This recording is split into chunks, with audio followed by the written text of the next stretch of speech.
সুপ্রিয় দর্শক বন্ধুরা, আসসালামু আলাইকুম। অনেকেই তো ঘুরলাম দেশের বিভিন্ন অঞ্চলে। তো এখন আমি চলে আসছি পাবনা জেলায় এক দুর্গম অঞ্চলে, চর এলাকা। তো এখান থেকে আমি আপনাদের মাঝে দেখাবো কিছু দৃশ্য। তো এরই উদ্দেশ্য আজকে এখানে আসা।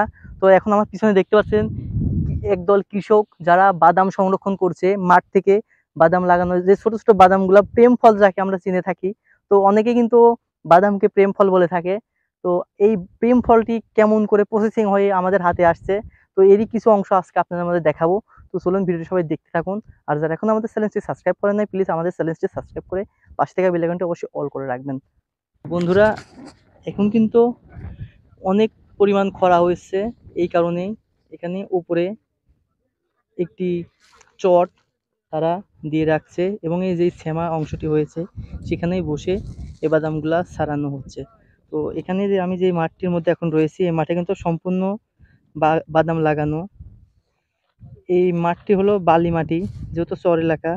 তো এই বালির মধ্যে বাদাম ভালো হয়, এই কারণেই এই মাঠটিকে তারা বেছে নিয়েছে। তো মাঠের মধ্যে এখন যেহেতু অনেক রোদ পড়ছে, খরা হচ্ছে এখন অতিরিক্ত, প্রায় 41 ডিগ্রি সেলসিয়াস। তো তার এই কারণেই তারা এখানে টোং আকৃতি বানিয়ে নিয়েছে। তো এরই নিচে বসে কিন্তু তারা বাদাম সংরক্ষণ করছে। এবং ওই পাশে দেখা যাচ্ছে এক চাচা মাঠ থেকে বাদাম তুলছে। তো ওই চাচা ওখান থেকে বাদামগুলা তোলার পরেই এইখানে বাছাই করা হচ্ছে, গাছ থেকে বাদামগুলা আলাদা করা হচ্ছে।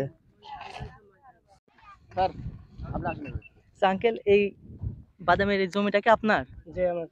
কতটুকু লাগাইছেন? এই 7-8 বিঘি লাগাইছি। 7-8 বিঘা। এখানে 7-8 বিঘা সম্পূর্ণ বাদাম লাগাইছেন, সব অন্য কোনো বাদাম। কিছু লাগাইছেন? আর তিল আছে, ধান আছে। তিল কয় বিঘা লাগাইছেন? তিনও ধরেন 10 বিঘি মতো। এটা কি আপনার নিজস্ব জমিতে? নিজস্ব।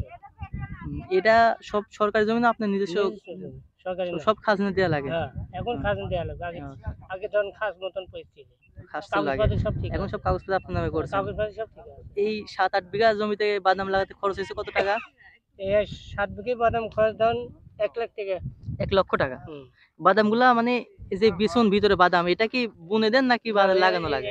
এটা এরা বুনতে হয়। এগুলা বুনতে হয়? হ্যাঁ। ও, একটা টার্গেট আছে তো কত টাকা উঠবে?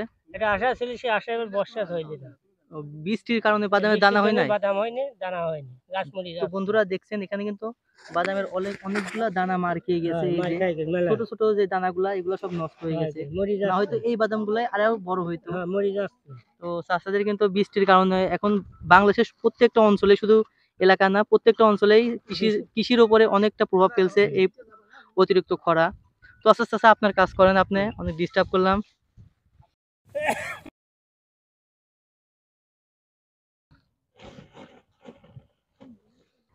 তো বন্ধুরা, আপনারা দেখতে পাচ্ছেন আমার এই পিছন সাইডে দেখুন অনেকগুলা মাঠ, যে মাঠগুলা সম্পূর্ণই বাদাম চাষ হচ্ছে। কিন্তু এখানে এখানে মানে জমিটা বালি হওয়ার কারণে এই যে এই চরটা সম্পূর্ণ বালি মাটি।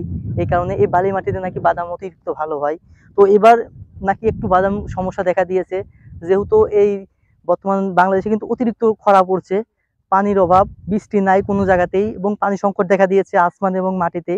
তো এই কারণে বাদামের দানা নাকি খুবই ছোট ছোট হচ্ছে। আমি চাচার থেকে জিজ্ঞাসা করলাম, তো চাচা আমাকে বললো এবং আমি নিজের চোখে দেখলাম এবং আপনাদের দেখানোর চেষ্টা করলাম।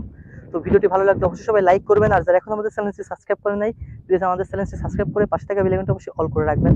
সবাই ভালো থাকবেন, আল্লাহ হাফেজ।